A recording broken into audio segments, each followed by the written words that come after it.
What a beautiful Sabbath morning, right? A blessing of rain. Praise Yahweh. Now this time we get to hear from our first speaker, the great Kahan Malakia Hawkins. Yeah, praise Yahweh. Praise Yahweh. Welcome home, saints of Yahweh. May the peace of Yahweh be with each and every one of you. You may be seated.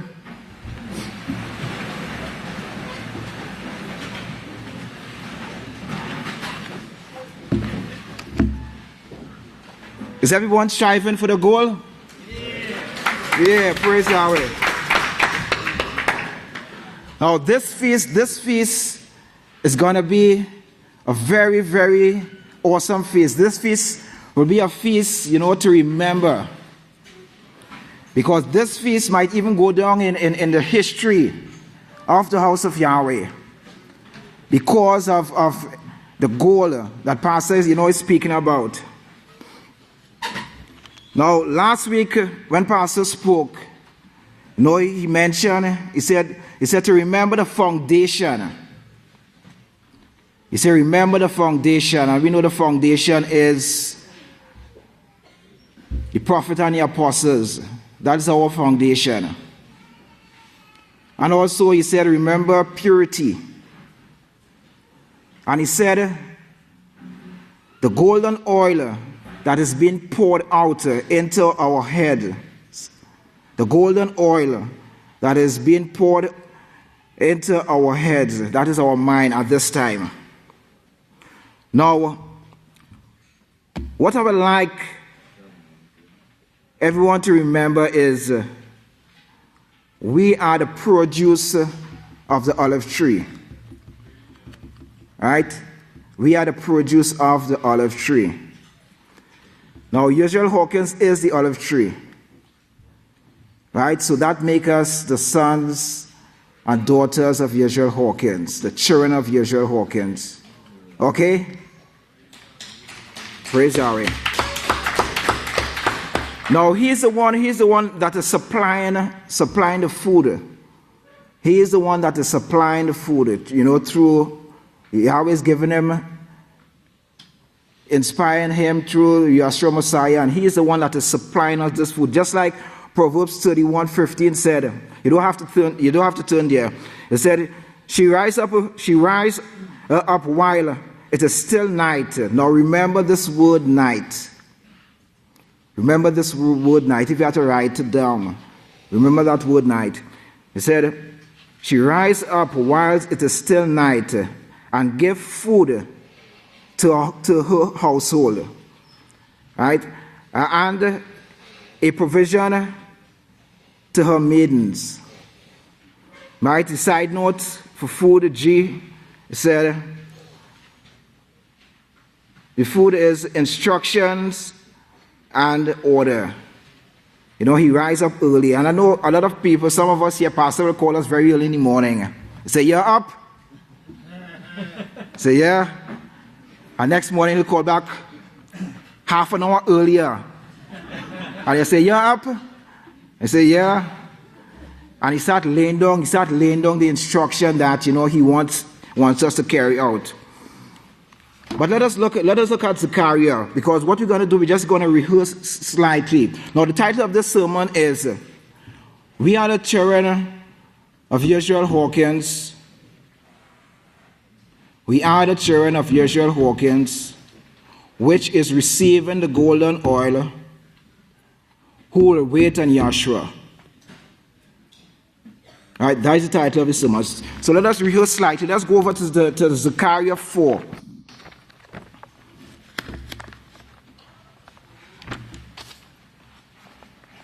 Zechariah chapter 4. Let us just rehearse slightly. Zechariah chapter 4.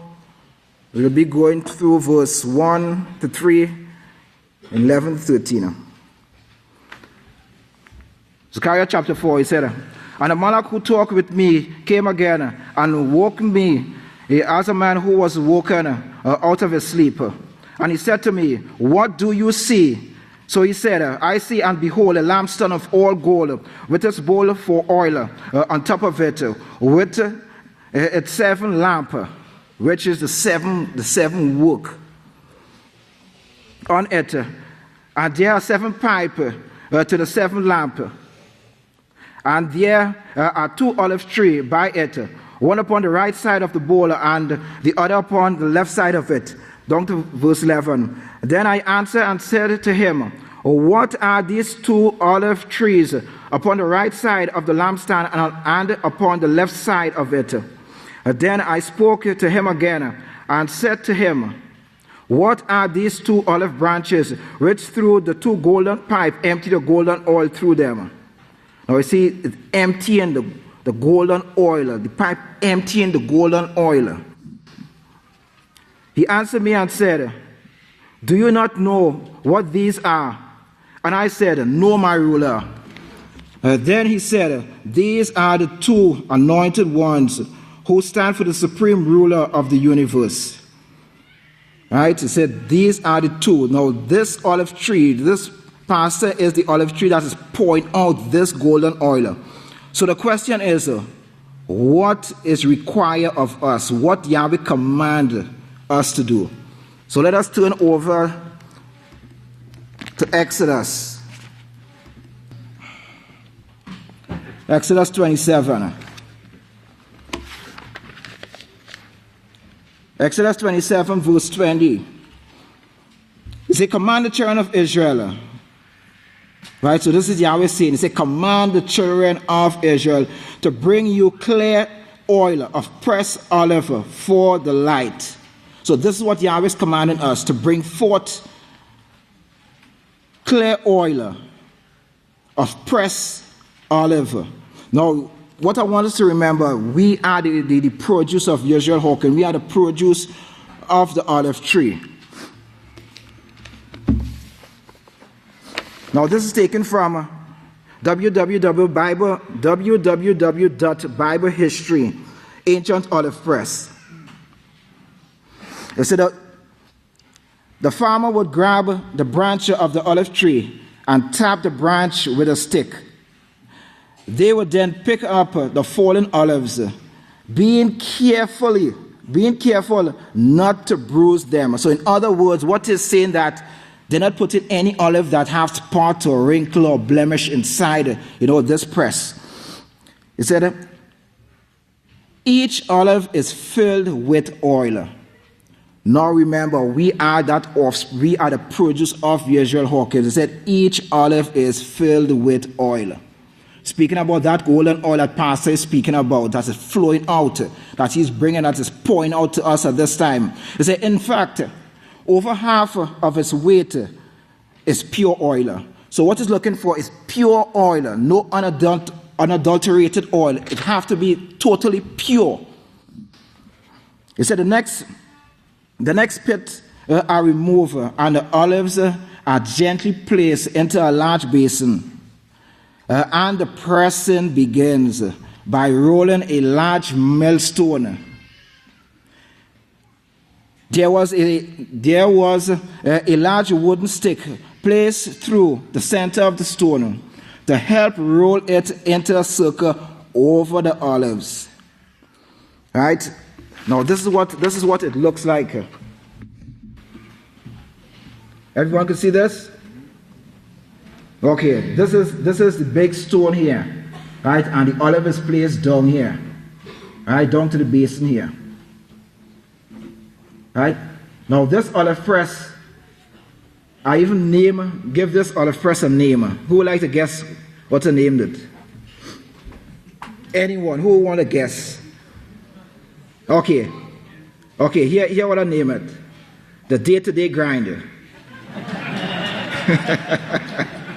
This is the day-to-day grinder, that we have to be going through constantly for that, to bring out that pure olive oil, right? This is what we have to be going through each and every day.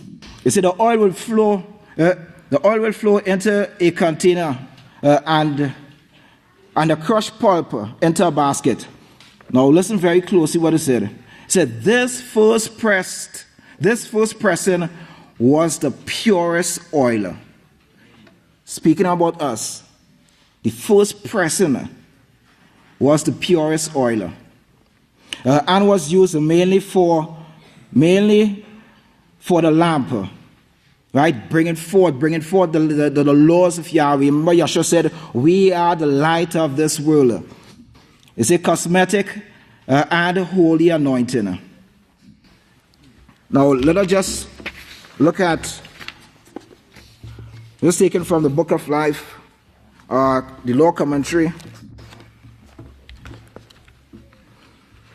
It said, according to the New Bible Dictionary, 2nd edition by J.D. Douglas, page 854.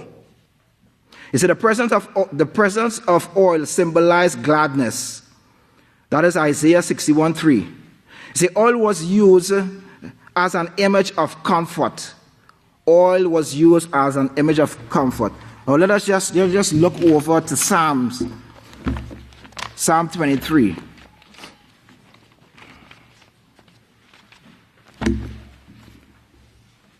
Psalm 23, it said, verse 1 said, Yahweh is our shepherd, we shall not want. That means lacking nothing. We are not going to lack anything. It said, he made us lie down in green pastures. He lead us beside the still waters. It said, Yahweh restore our lives. Yahweh restores our lives. And this is what coming to the house does.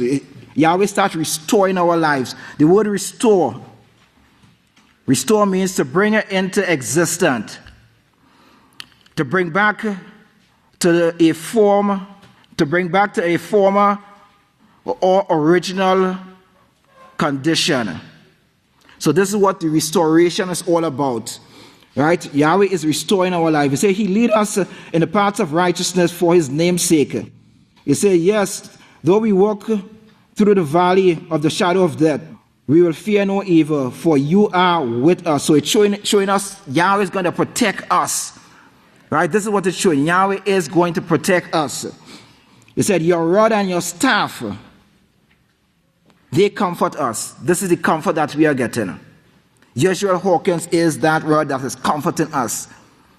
Day to day, when we sin, he will come and tell us, well, look, continue instilling that hope of Yahweh promise, of Yahweh plan in us. Right? That is the comfort that we are getting on our day-to-day grind. This is the comfort that we are getting.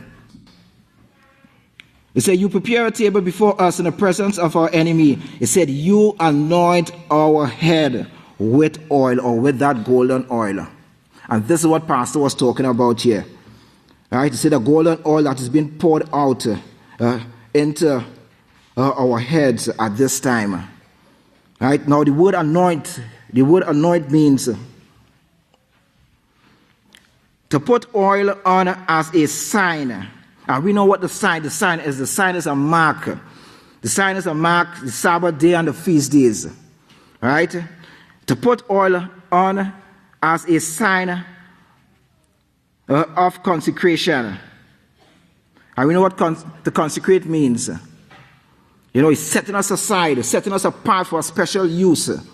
Right? This is what it's all about. This is what the anointed oil is all about. This is the oil that is bringing forth, that our pastor is bringing forth. He said, our cup overflows, which means that we will store up all this knowledge. Right? We have to store up all this oil, store up the knowledge. And how we store up the knowledge? I brought some of my storage here for everyone to see. All right?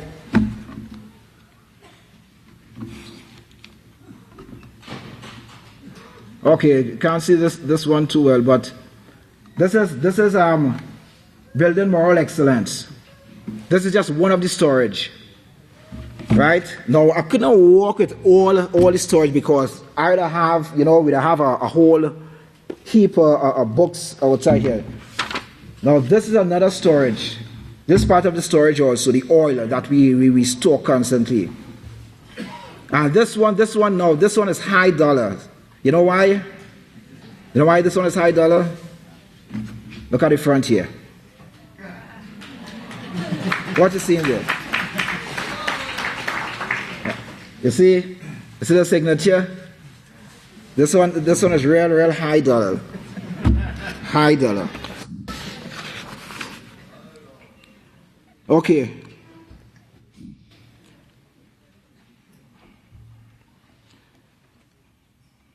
Now, it said, our cup overflow, which means we will have enough in our storage.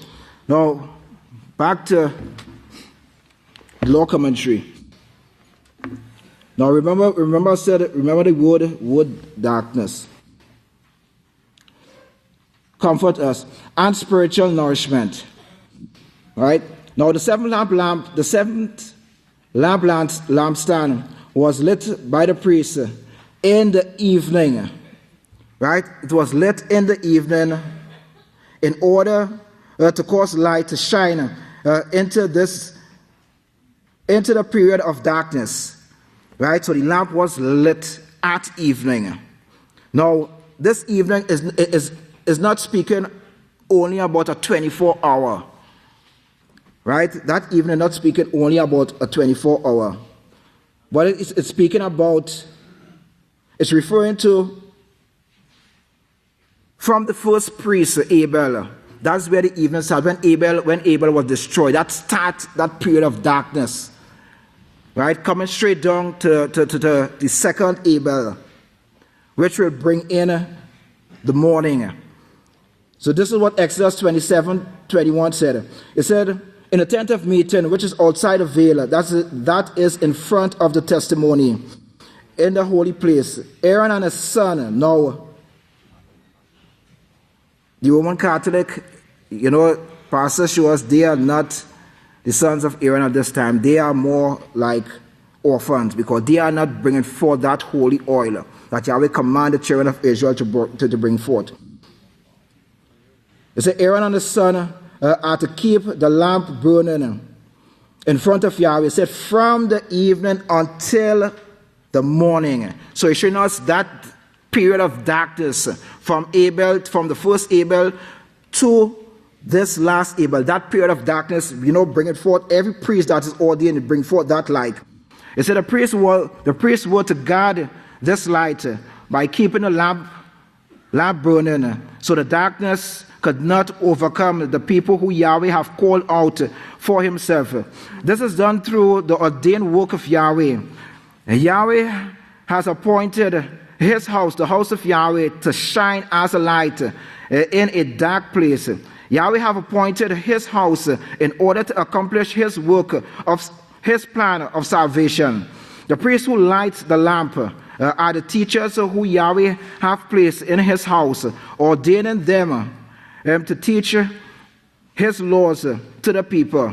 They said through obedience to the law. And this is what Pastor mentioned, the golden oil. Total obedience to Yahweh's laws. They said the covenant people of Yahweh will have the opportunity to come to perfection and achieve the holy priesthood. In these last days, Yahweh have established his house and set the house of Yahweh in order to prepare the way for the second coming of Yahshua. Right? Prepare the way for the second coming of Yahshua. Now, let us look and see some of the protection that Yahweh, is given his house. Let us turn over to Matthew chapter 25. Remember, we have to store this oil in our mind, in our hearts.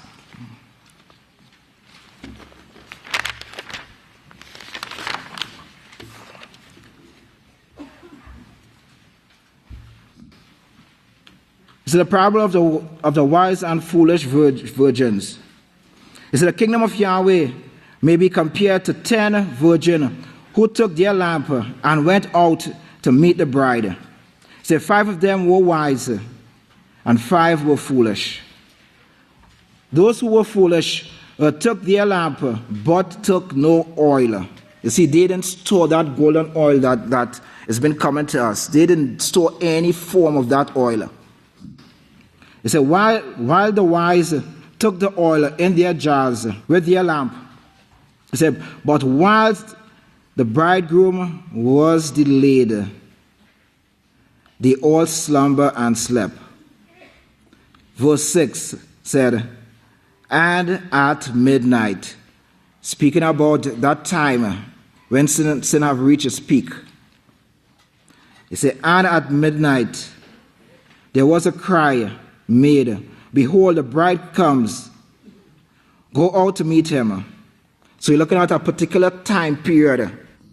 Now we're looking at the protection, we're looking at the protection that Yahweh will give to those children of Yisrayl Hawkins who store up that golden oil.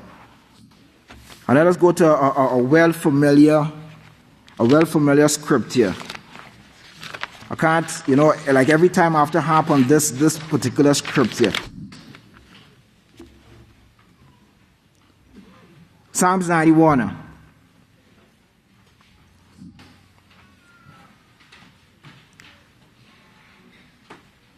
Verse 1, it said, he who dwells in the secret place of the Most High shall abide under the shadow of the Almighty. And we know that the shadow is protection, but it said abides. Right? Now, this word abides mean is 3885 from Strong's. And I just want to read just one part of it. It means to stay permanently, to stop, and it said usually overnight. Right? So it said usually overnight. So we're talking about that same time period where the world is in total darkness. Those who will be protected is those who stay in the house of Yahweh. Right. Those are the ones going to be protected. No one else. Right? It said those who stayed in the house of Yahweh permanently are the ones going to be protected. So brothers and sisters, let us continue to strive diligently, to acquire the golden oil that Pastor is pouring out on us constantly. And let us go ahead and store it, keep on going through the writings of Pastor, so we'll be well familiar with it. So when that time comes, when the bridegroom comes, we'll be well prepared. So with this, will you all please stand? I'd like to send this service over to the great Kohan Zephaniah Hawkins. Shalom, everyone. May the peace of Yahweh be with each and every one of you. Please be seated. The prophecies are now being fulfilled so fast, and so many of them, that we almost don't have enough time for the news. In fact, we've got a lot of news today, but there was even more that we could have played. But it's all of it is supporting exactly what Pastor has been talking about for decades, and all of it is increasing. None of it is decreasing. There's nothing contradicting anything the House of Yahweh is saying. This is all proving that the pastor is exactly right on everything he's teaching us from the Holy Scriptures. So we've got about half an hour of news, so let's play the news. Pay close attention. What you're about to see is Bible prophecy being fulfilled.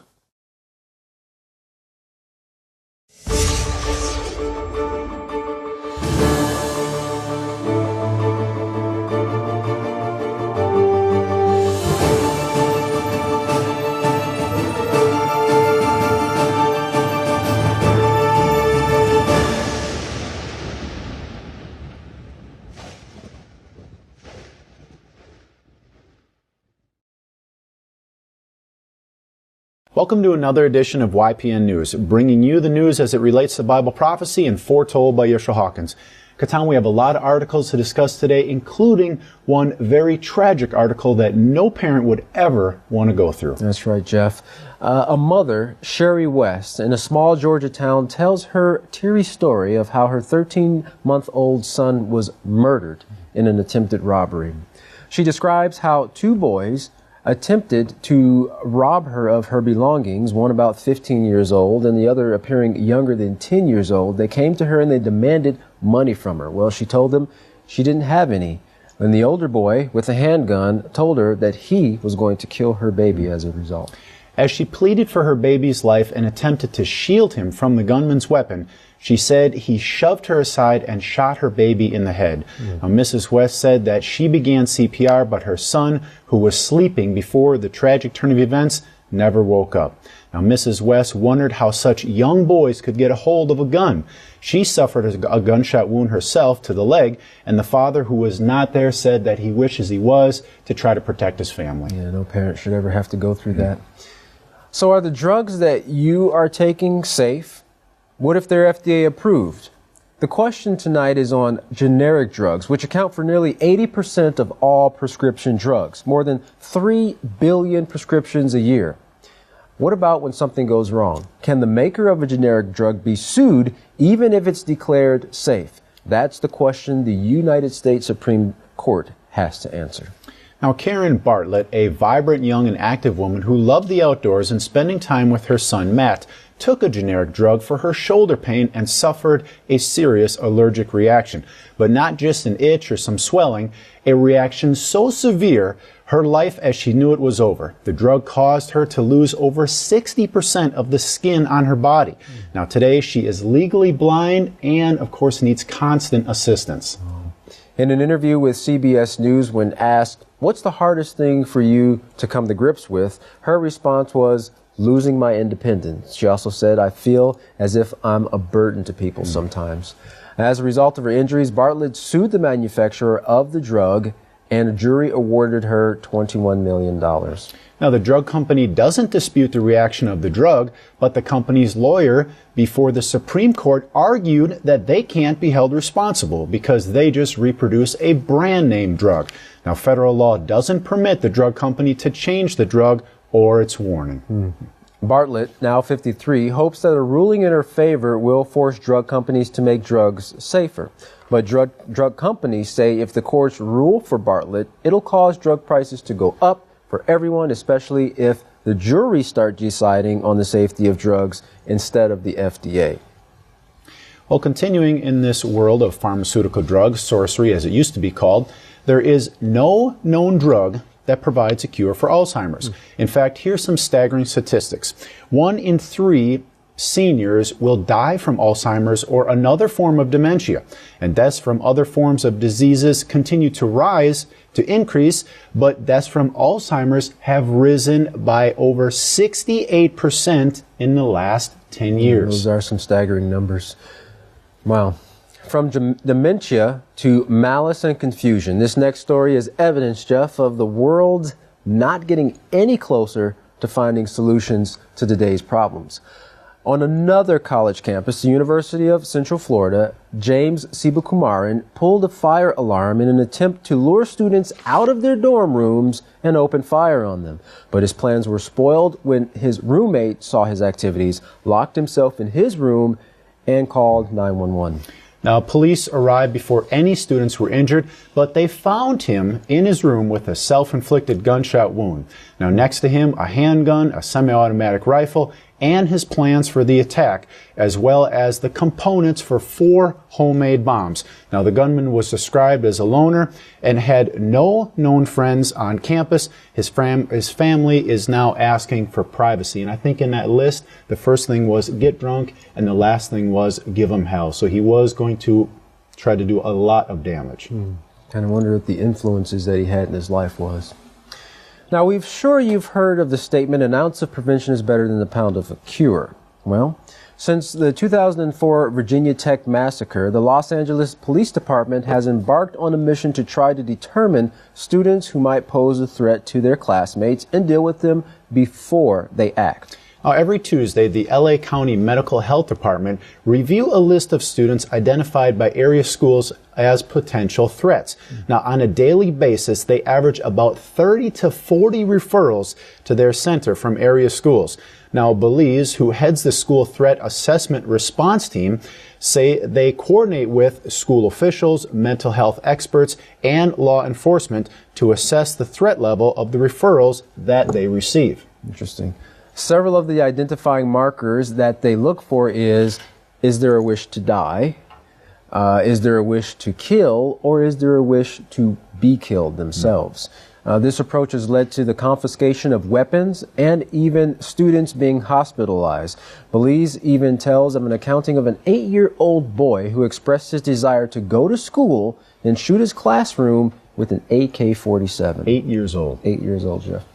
Now, just hours after the Newtown, Connecticut shooting, the assessment of the high-risk students turned up 50. Now, experts speculate that the coverage of the mass shooting inspires troubled children to think to themselves how they can actually do that better. That's terrible. Now, the START team, the START team, believes that they have prevented attacks and that their other goal is to keep children in school and to help them graduate, because they think that if they drop out and they don't get any help, they'll become more isolated and then potentially violators themselves. Right. Now, 7 Marines were killed and 7 injured after an explosion this week at a Nevada training base. The accident involved a mortar round, one of the military's oldest and most reliable weapons. The Marines had been training with live mortar rounds when one of the rounds exploded inside the mortar tube shortly after 10 p.m. Now, residents there were so accustomed to hearing these explosions from the base that they didn't worry about it until they heard the sirens. The Hawthorne Army Depot has terrain similar to the conditions in Afghanistan, which complicated their rescue efforts. Now, the helicopter ride to the area's only major trauma hospital lasted more than a half an hour. And of course, Catan, 30 minutes is a long time when you have injured. That's right. Every second counts. Brigadier General Jim Lukeland said, "We don't know yet what caused this malfunction. A team of investigators has begun the investigation to figure out just what happened. Malfunctions of these weapons that result in explosions are very rare, but the Pentagon has ordered all units worldwide to suspend the use of 60-millimeter mortar rounds and tubes until the investigation is completed." For our next report, the Chinese and Iranian alliance is shrouded in troubles. YPN's Larry McGee has our report on the corruption in China and the instability in Iran. Larry? New leaders have been elected in China recently, and like those that preceded them, they have made many promises to address the rampant corruption and cronyism that exists throughout the Chinese province. This week, however, there is evidence that many of the people are no longer satisfied to wait on political promises and have instead began to take matters into their own hands. Just recently, at a crowded bus station in Zhengzhou, China, 15 protesters gathered, determined to confront the station's manager, who is also the local Communist Party boss. According to the protesters, led by Feng Shengchun, they have evidence that he has skimmed up to $7 million from the bus station, which is supposed to be state-owned and operated. According to Shun, the party boss, Mr. Feng Shangwei, illegally took over the bus terminal, which is the main profit center for the village. Protesters say he has seized all of the station's profits and is unwilling to release any for public usage. Just minutes after the interview with protesters began, the manager's hitman makes an appearance. Some say this is normal, and usually the enforcer would prevail. But on this occasion, the villagers decided to retaliate, and the hired hitman gets the worst of it. Amid his request for more, the protesters continue to vent their anger, and for observers, altercations like these are evidence of the demoralizing effect that corruption is having on the Communist Party. The same party, which is reported to have produced an economic turnaround in China, is now said to also be producing officials at every level which take office and turn toward self-interest. Almost every week now, there are new protests against party corruption.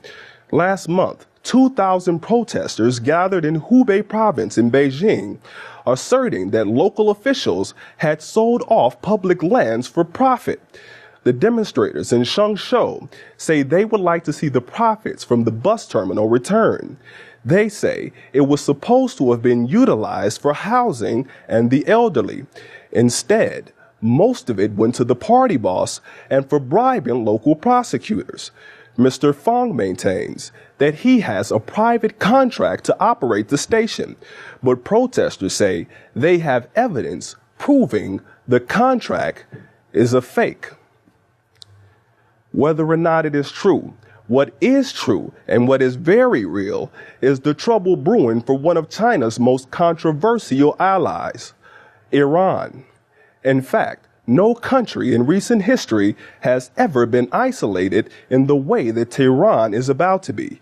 Recently, Iran was electronically severed from world commerce, a feat which is made possible because all of the world's financial transactions pass through a central computer hub in Belgium called SWIFT.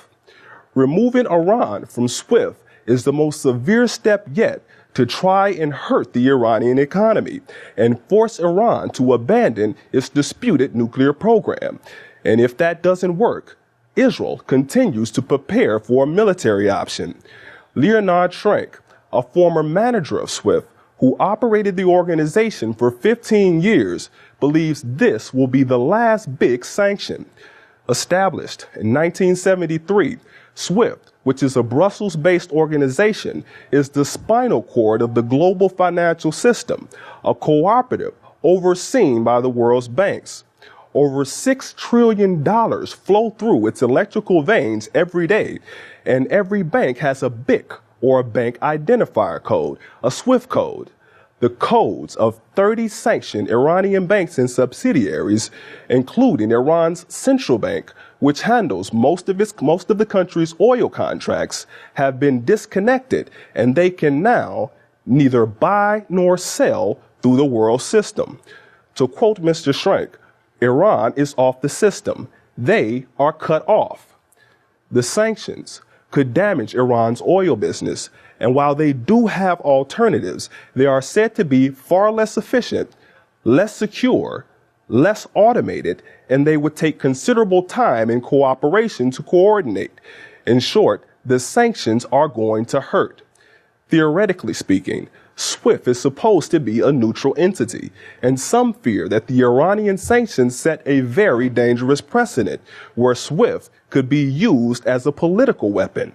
But Mr. Schrank believes that in an effort to prevent a Mideast war or worse, SWIFT was left with no choice. SWIFT says it was merely complying with the laws of the European Union, which force it to take action. For YPN News, I'm Larry McGee. Good time, Jeff. Back to you. We appreciate your report, Larry. Well, the election of Pope Francis has the Jewish community very excited. The new leader of the Catholic Church has an excellent reputation in his home country of Argentina, where the leaders of the Jewish community there are calling the new pontiff a friend and an advocate of tolerance and a man with a common touch.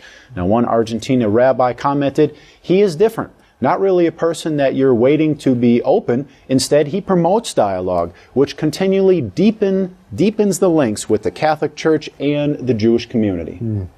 Pope Francis has had good relations with Argentinian Jews for decades. As recently as December, Archbishop Jorge Mario Bergoglio, the future Francis, lit the first candle on the menorah in a Buenos Aires synagogue during a Hanukkah ceremony. In November, the Buenos Aires Bergoglio brought leaders of a Jewish, Muslim, and other faith into Buenos Aires Metropolitan Cathedral to pray for peace in the Middle East. Now, the future Pope has participated in Holocaust memorial ceremonies for decades. On the 74th anniversary of Kristallnacht, and that was the night in 1938 when nearly 200 synagogues were destroyed and the Jews were sent to be exterminated in Adolf Hitler's Germany, the Pope Francis invited Jews into Argentina's greatest cathedral for prayer, and that was on the memorial, of course. Right. Alejandro Avruj, an Argentinian rabbi, said, "I keep in my heart the memory from only a couple of months ago of him being here at this table in this office, a drinking mate. I was a drinking mate with the Pope after he had come here on the metro from the city center to the synagogue to share an afternoon." To celebrate, of course, a night where the whole community saw him, and of course they were grateful for his participation. So he remembers that. In 2006, when the then Pope Benedict XVI offended Muslims worldwide by saying some of the Prophet Muhammad's teachings were evil and inhuman, the future Pope Francis led interfaith services in Argentina for tolerance of all religions. Vice President of the United States, Joe Biden, was among the world leaders that attended the Pope's inauguration. The new pope is the first named after the 13th century friar Saint Francis of Assisi, whose life work was to care for animals, the poor, and most disadvantaged. In his first address as pope, he preached a message of humility and service to the poor. He also laid out priorities of protecting the weak, the poor, and the environment. Now, let us be protectors of creation. He said, protectors of one another and the environment. Interesting, he's using the word environment. That is interesting. In his first tour of St. Peter's Square, the Pope ignored the security concerns and he rode around in the Pope-mobile without the bulletproof glass. He also paused briefly to step down and kiss a handicapped man. Now, Jews from Argentina say that they were not surprised with his actions there since he has been doing this all his life. Interesting, he kissed a man. Now, after the celebrations, the new pope will face the challenges of cleaning up the scandals that has plagued the church for centuries. Father Thomas Rees said he believes the pope will cope just fine. He said he's already started by showing that a leader has to be humble and be a servant to the people. That's a change in mentality that is so important, and that's a change in mentality that he has to get across the Vatican. It sounds like his words are indicating that humility is obviously not there right now. Now, on the day that the Pope was talking about peace on earth, bombs were going off in Iraq. In fact, insurgents marked the 10th anniversary of the U.S. invasions with a wave of bombings. At least 60 people were killed. Wow, what a way to celebrate. While in Jerusalem, President Obama spoke at a college campus and received rock star treatment. While there, he expressed that Jewish settlements on the West Bank is hurting prospects for peace. Although the students applauded his remarks, the elders didn't take his statements too kindly. Prime Minister Benjamin Netanyahu, though, thanked President for his unconditional support of Israel. While addressing the students, President Obama expressed his frustration with the contentions between the Palestinians and the Israelis and said that the current peace process doesn't exist, and he called for a fresh start. In his speech to young Palestinians and Israelis, he said, so many Palestinians, including young people, have rejected violence as a means of achieving their aspirations. He continued, there's an opportunity there, a window. Peace is possible. With that, he received applause from his audience. He also said that the only way for Israel to endure and thrive as a Jewish and democratic state is through the realization of an independent and viable Palestine.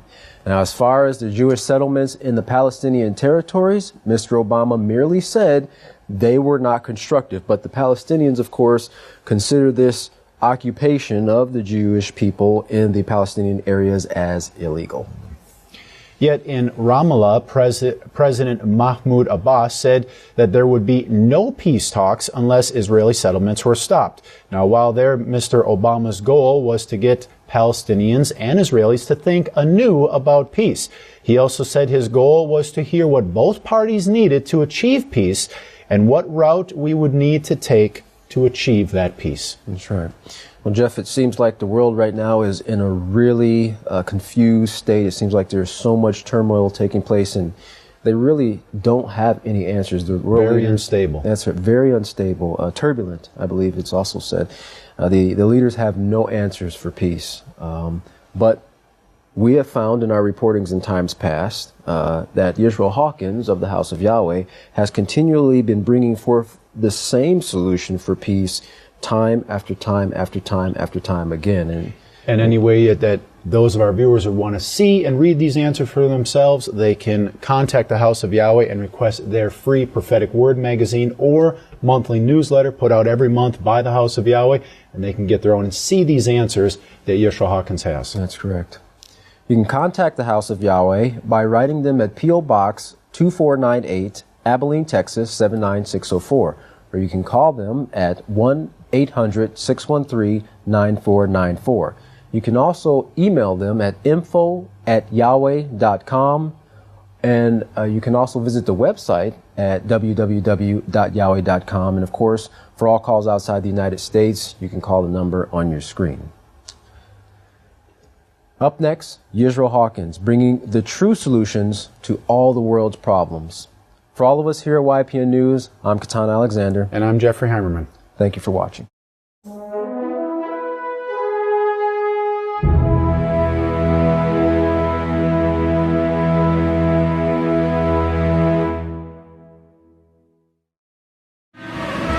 please stand?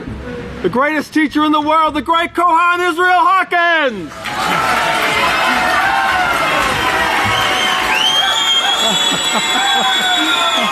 Wow, we got a feast going, don't we? The house is full. Oh, isn't this beautiful?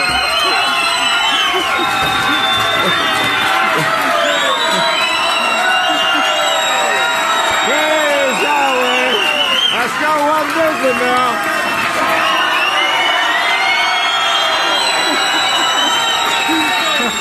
You may be seated.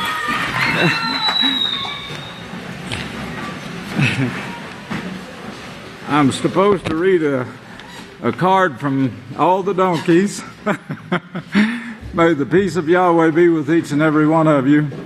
The males and female donkeys, colts, who helped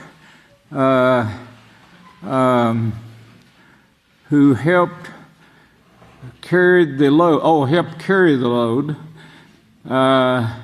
of sowing, preparations for the feast of gold, as you requested.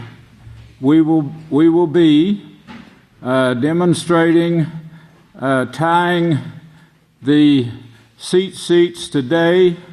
There's also more sewing to do. After we have wrapped all the work up, come to the main sanctuary if you are interested. If you're not interested, come see me. I'd like to talk to you. I know you're all interested or you wouldn't be here. I know did you notice the Pope was covering a bunch of sins with gold? He's wearing gold as if he's covering something up, and he's hiding his sins as Nineveh did. What we're seeing right now, and the reason we're showing so much of this news, we did not show you half of what I wanted to, but then we didn't have the time to do so either. So we'll just have to get to it as we can. Maybe during the feast. Now, last week, I hope you remember that sermon, because I started something here about the kingdom divided that this new Pope Francis has inherited. The kingdom that we're going to inherit is not divided. There will not be division in Yahweh's kingdom. Praise Yahweh. We have the perfect laws to guide us, and everyone that gets into the kingdom will agree totally to those perfect laws, or they won't get into the kingdom. And if they get in there, they won't stay long. They'll get caught. What we're seeing right now in the news is exactly what was started with Cush. He started the schools, colleges of higher learning. Now, if you'll really pay close attention to the news, you'll see that's exactly what Francis is also already instituted. They had it planned. The Catholic Church had it planned before he ever came into office. And, of course, when this other pope stepped down, he really didn't step down. He just stepped behind closed doors, and we have two popes that yield a lot of power, both of them. So they've doubled their power among the people. And this one, though, this Francis, he's the one, if you noticed him kissing the babies and putting on a front here, this is trickery that's shown in 2 Thessalonians that he would do. He's a magician. He knows, he's a psychiatrist. He knows how to win friends and influence enemies. And of course they think by kissing a baby or kissing someone who's sick that he really cares. And of course this is the front that he puts forth. But you'll see differently in what he brings forth in his actions here, in his alliances that, and I want you to remember that word, in his alliances with the West, of course, and then the Mediterranean nations also. But in Jonah, we see a strategy here, and of course, this is one of the cities of Cush that he first started with Babylon, and they called it Shinar. But it was Babylon that they started building, and of course he was a tyrant. And if you see what went on with the Crusades, you'll see the same tyranny that was put forth by this school of higher learning, and it was done it was done just like it's being done today by the Pope, but it's being brought about as if he's going to bring peace. He's striving to bring peace and take care of the poor. He cares for the poor, and he wants to bring them peace. Well, this is the front that he puts on, and the news shows, of course, that things are being done like the banks. Now, this was set up years ago with the banking system so they could control the nations. And they can actually freeze accounts of a nation. And they have. And the nations that they have frozen right now, and this is done, as Revelation shows, Revelations 12:15, from their own shows the United States of the Catholic and Christian religion, the two-horned beast that rose up where there was no multitudes, nations, and peoples, or nations and tongues. And of course, that was the only place that could have been was the United States, which wasn't discovered when the prophecies was written. Magnificent prophecies. Now, in this same account, Nineveh, she was a major city. Now, I know the architectural workers, they tried to belittle that statement, and they that was given in the scriptures, and they said, Nineveh wasn't but 16 miles long. But then the later archaeology proves that it was over 60 miles long. And if you were walking and you tried to walk from one end of that city to the other, you'd find out how big that city was. But it was over 60, almost 70 miles long. And it was a major city. And of course, Yahweh told Jonah, he said, this city is going to be destroyed. Now, of course, it had interfered in Yahweh's work, and that's the reason that Yahweh destroyed Nineveh. And it first repented, and then it turned back to its same sins, and then later it was destroyed. And you couldn't even find you couldn't even find where a city had been. And it was due to much archaeological work.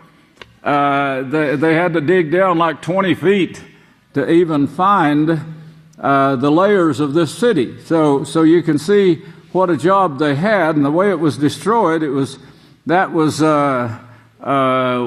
worthy of many remarks. I think several sermons could be preached on that alone, and the prophecy that was fulfilled there. But Yahweh sent Nineveh, Noah, and he said, go and warn them of what they've done, because they've spread their evil. They've spread their evil all over the world. And of course, he was talking about people who dressed in scarlet red. And the ones who also were dressed in scarlet red and took over Nineveh and destroyed it, they were dressed in scarlet red too. If you remember the Catholic Church, they normally wear the scarlet red. Why did they change to gold all of a sudden?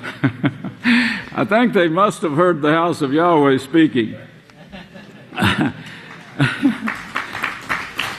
Anyway, history says that Nineveh, this great empire, was so completely obliterated, according to the prophesied remarks of the Hebrew prophets, that it became like a myth until its discovery by Sir Austin Layard and others in the 19th century. Well, Yahweh had to bring to light this, and of course in the 19th century he did for the house of Yahweh. But he let them go on in their own foolishness, saying, oh, this is a bunch of lies, this didn't take place. Read the history now, and you'll see that it did take place. And the last discoveries was in the 19th century. In Genesis 10, I need you to go there, and let me see if I can find my notes here. Not that one, for sure. I'll do it without notes. Go to Genesis 10. We see here this Cush. Now his sons are given, the names of his sons are given in verse 7.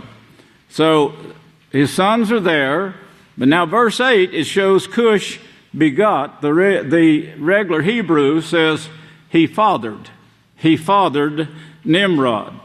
So this wasn't his son. But Nimrod, if you'll notice, he established or took over a whole bunch of cities here. and he wasn't but 13 years old. It's been established, and in that 13 years he'd taken over all these cities. Well, this, of course, was the tyranny that was created or invented by what is known as, by people known as the Catholic Church today. If you get that in your mind, yes, they were in operation at this time, invented by Cush, who formed schools of higher learning. And I've brought all this before. If you haven't heard it, you really need to get the details on it, get the sermons and listen to them. But the thing called Nimrod, it means, Nimrod itself, the word means rebellion. It means he rebelled. And he taught this rebellion in the schools. They taught all kinds of academics, of course, but what they mostly taught was war and how to actually scheme to take over and build their own empire from the other cities that other people had actually built. But they went in and took them, and they called that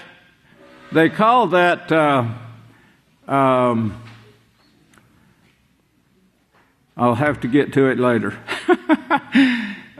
Peace for something. I'll get it to you later. But anyway, they promised them. They promised these cities peace if they would cooperate with them, if they would be partners with them in what they were doing, or if they would ally with them, become their allies, then they promised them peace. Now, they also promised them, if you don't ally with us, you will be destroyed.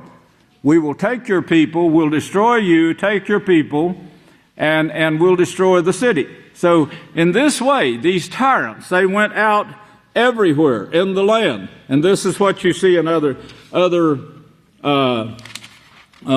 places at this time. Now, in back to Jonah and Nineveh, he says, now this is a history of this, what took place. He said, an alliance. What destroyed Nineveh? Now, the word here that I want you to remember, you need really to write this down several places in your book of Yahweh. An alliance of Medes, Babylonians, and Scythians destroyed Nineveh in August 612 BC. An alliance. Well, here's what you see that took place with Cush. He said, if we ally together, we will build us a strong tower that no one can take over. It wasn't like someone built a ladder up into heaven, you know. That's impossible. You run out of oxygen as you go up anyway, you know, and that's it's stupid. What they built, they took over these cities and they built them. They got them to ally with them, and they built them an empire here with a strong army, a roving army that did their fighting for them. Remember the ruthless, violent men now. Put all this together. In Genesis 49, Yahweh shows you who they are. And of course, we can trace that back. That's easily done today because of the computer works that we have now available. But Yahweh shows you what came forth from these tribes to all the world that he scattered abroad to begin with. And then he scattered the 12 tribes into these, and they became one in their character, in their schools of education, everything. And of course, the violence that was in these men, that Yahweh showed you the violence that was bred into them, that he put out there, that we have to deal with today, of course. That's exactly what we're dealing with. And the people in the Catholic Church, Masons, the Jesuit priests, Francis is a Jesuit now. They tell that. The Jesuits made some of the strongest vows of murder of any of the Catholic offices. And when I say offices, it's a government. The Catholic Church is a huge government that has its own schools of teaching that it sends out to the countries to train those who ally with them. Now, also in this same setup, you know, it's like the petrodollar. Now, you ally with us using the petrodollar, of course, and we'll bring you a lot of riches because you can buy and sell through us. The same thing is with the euro. And with those two great powers, they control all the money in the world, the euro and the dollar. And you can't operate without it. And this is the way, and then they control the banks. They own the banks. So they can shut down, they can freeze any assets they want to at any time to keep anyone from using them. Well, this history now, an alliance of Medes, Babylonians, and I'll spell the word, SCYTHIANS.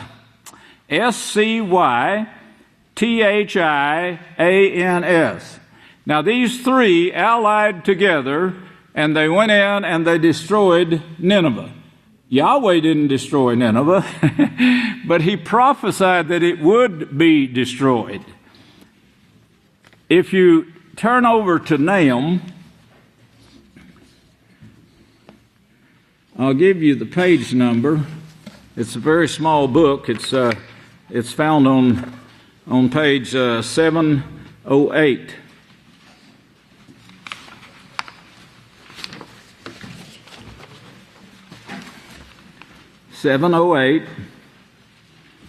Nahum.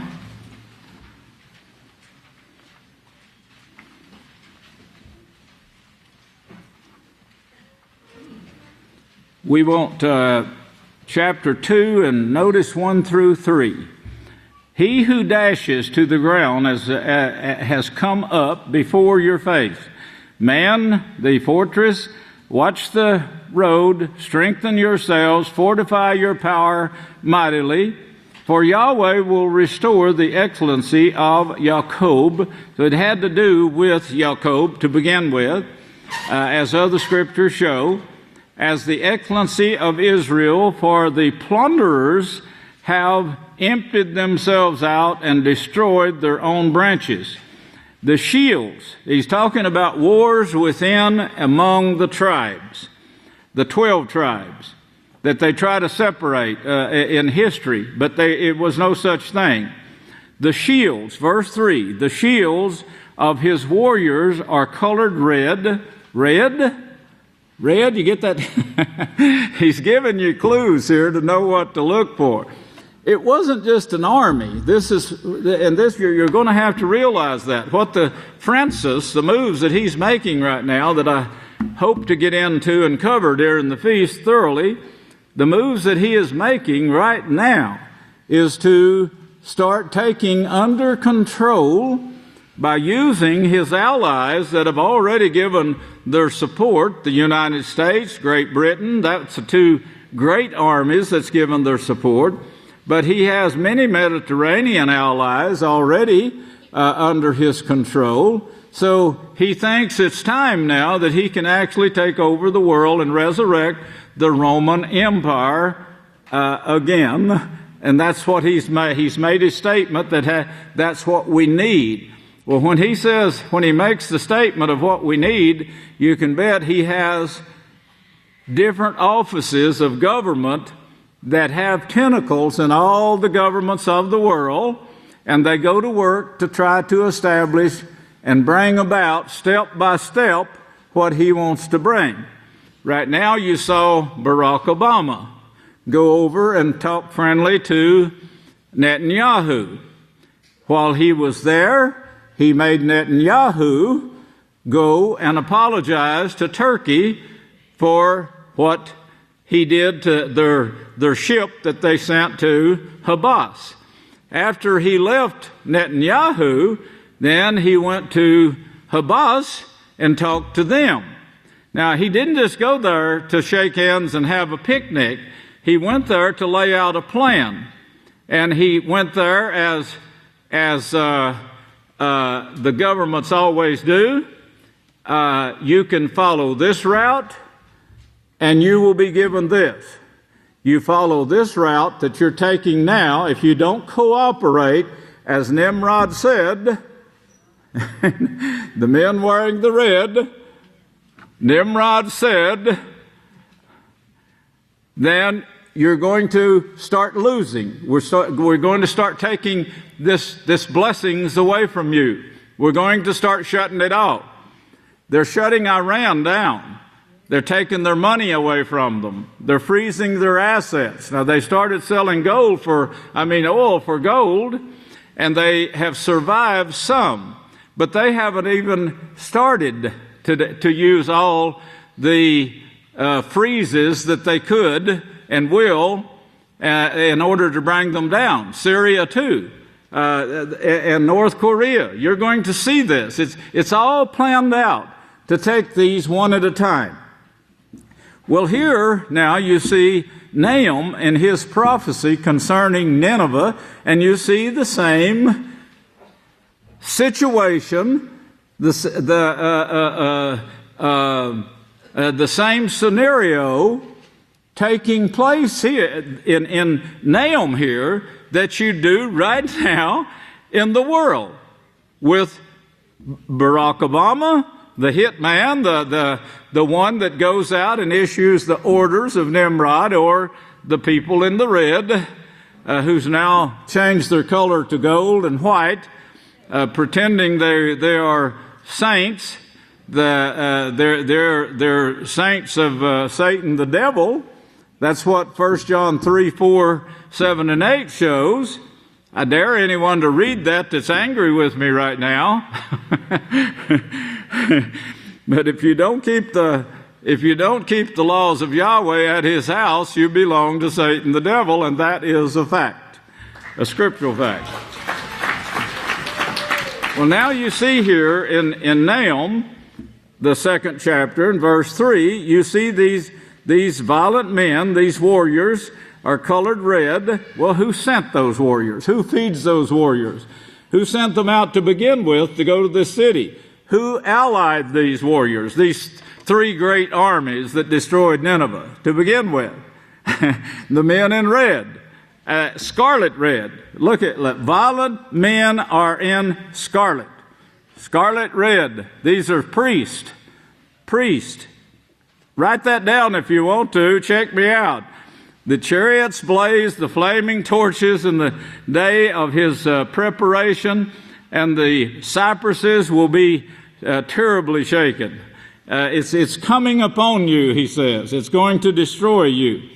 In chapter 3 now, we get another insight here in verse 19. The last part, but let's read it all. Chapter 3 of Nahum in verse 19, there is no healing for your injury. Your wound is severe. All who hear the news about you claps his hands at your fall, for upon whom has not your wickedness passed continually? Well, that wickedness, of course, was also getting into Yahweh's plan, or would have interfered with his plan if he had not. Let's be turning over to Zephaniah. Turn over to Zephaniah, the 2nd chapter. It would have interfered with Yahweh's plan of bringing forth two women that was actually active in Yeshua's life, that we'll be singing about this Yeshua's Passover, and you need to learn that too, that song. I think they have it set up to teach this afternoon, sometime this afternoon in the sanctuary here, after the work is done. Okay, you said yes. And we got a yes over here somewhere, right? So, okay. So, the two women that were deeply involved in Yeshua's life, and very interesting, all the prophecies that go with this. But here in Zephaniah now, 3, and verse 1, it says, woe to her that is filthy, rebellious. Well, that was what Babylon means, Nimrod means. It means he who rebelled, and polluted, defiled. If you read Revelation 17 now, you'll see that this great whore, which sits on 7 hills of Rome, is full of abominations and filthiness. So he's given you clues here to look for and to show you what's in the last days as is prophesied. Nahum is found on, Zephaniah is found on pages 713. It's just a little ways from Yana. 713, we're in chapter 3 and verse 1. Polluted, defiled, the city of oppression. Well, of course, that's what we see now in Genesis. She did not obey the voice of Yahweh. She has not received correction. He sent prophets to her. She never received correction. She has not trusted in Yahweh. She has not drawn near to her father. Her princes within her are roaring lions. Where did you see that before? For the last days, too. Genesis 49 of the 12 tribes. Roaring lions. Her princes are as roaring lions. Her judges are evening wolves. Remember in Genesis 49 again, like a pack of wolves or a ravenous wolf, that do not leave a bone for the morning. Her prophets, see, she's speaking of priests here. Her prophets are light, making an empty show with mere words, like kissing babies and kissing sick people, and treacherous, untrue, deceitful, betraying people. Her priests defile. Remember Isaiah 65, they eat swine's flesh, and the broth of abominable things is floating in their blood vessels. And that is what the Catholic Church is today for breaking Yahweh's laws. And of course, their minds are confused, and that's the reason they're having the trouble. No answers can be found for the situation they've brought upon the earth. Her priests defile what is holy, and they violate the law. Yahweh in her midst is just. He will not do iniquity. Every morning he brings his justice like the light. He does not fail, but the unjust knows no shame. So Yahweh had priests working in that town, but they were being defiled by the situation set up there, the same it was set up for the Crusades, in the Crusades, the Inquisitions, the same thing. It never changed from the start even until today. Verse 6, I have cut off the nations, their towers of strength. The same thing we saw in Genesis 11. Genesis the 11th chapter. It was a tower of strength, alliance. Remember that word, alliance, please. Towers are desolate. I have made their streets waste. So none walk in them. Their cities are destroyed. Now this is speaking as if it had already occurred, but it hadn't. There is no man, there is no inhabitant. I said, oh, that you would reverence me, that you would accept correction, then destruction would not come to her dwelling, nor will my punishment, that should be judgment, decreed for her, but all the more they were eager to corrupt all their doings from early morning. Therefore, wait for me, says Yahweh, until the day that I will raise up to judge. Now this is in the last days, of course. Remember, this is when the judgment actually goes out. The work that we're doing right now, bringing judgment, true judgment of Yahweh to the earth. For my judicial decisions is to gather the nations and to assemble the kingdoms, to pour out upon them my judgment, all my furious anger. Not true. This right here is the correct translation. I don't have it with me, but it's Yahweh's judgment showing their furious indignation and what it is going to bring them.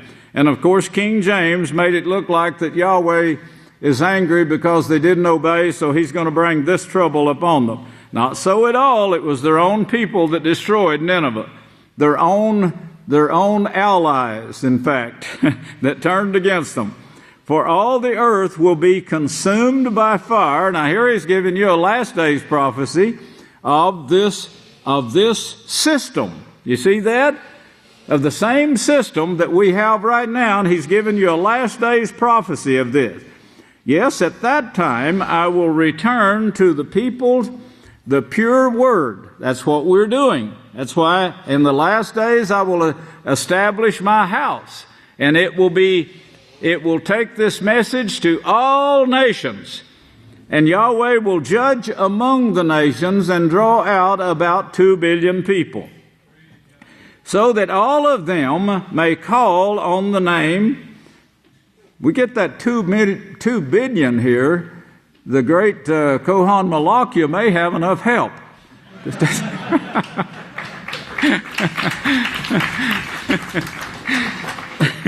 Right now he could use some help. So could all of us. That all of them may call on the name of Yahweh and serve him with one accord. Notice that, one accord, unity. It's not in these men of red, the priests of red, that have now put on white, trying to deceive, as Revelation 6 shows they would. And now they're wearing the gold crown. From beyond the rivers of Ethiopia, my worship, the daughter of my dispersed, will bring offerings to me. That's a long ways, but it's coming, brethren. It's coming here to His established house. In that day, you will not be ashamed for all your doings, by which you have transgressed against me, for then I will remove from the midst of you those who rejoice in your pride, and you will no longer be haughty because of my holy mountain. Remember Isaiah 2:2, in the last days the promotion, translated mountain of the house of Yahweh will be established. Same thing here, but said in a different way. I will also leave in the midst of you afflicted and poor, humble and lowly people, and they will trust in the name Yahweh. The remnant of Israel will not do iniquity. They will not practice doing away with the laws, nor speak lies, neither will a deceitful tongue be found in their mouth. For they will feed and lie down, and none will make them afraid. Sing, O daughter of Zion. Shout for joy, O Israel. Be glad and rejoice with all your heart, O daughter of Jerusalem, daughter of those who keep Yahweh's 613 laws. Daughter, she, the woman, the two women. Yahweh has taken away the judgment against you. He has cast out your enemies, the King of Israel. Yahweh is in the midst of you right now. He's in the midst of you. Today is His appointment with us. You will no longer have to fear evil. Well, of course, all of this went out as a warning to Nineveh before it was destroyed, and it was destroyed. That's quite a prophecy there that was fulfilled, and we'll get deeper into it as feast goes. Yahweh willing now, Yahweh willing. I'm always setting things and then things come up and I have to change it, but I hope this time it will stay intact and we can cover this. The two women, God, there's a lot to say there that we need to cover. We covered one of them, remember Nora, and then the other one that brought forth the last work, and the two witnesses, and it all needs to be covered in the prophecies because I haven't got around to it, but I will. Yahweh willing, I will. May Yahweh bless you, and I'll turn the services over to the next speaker. I love you!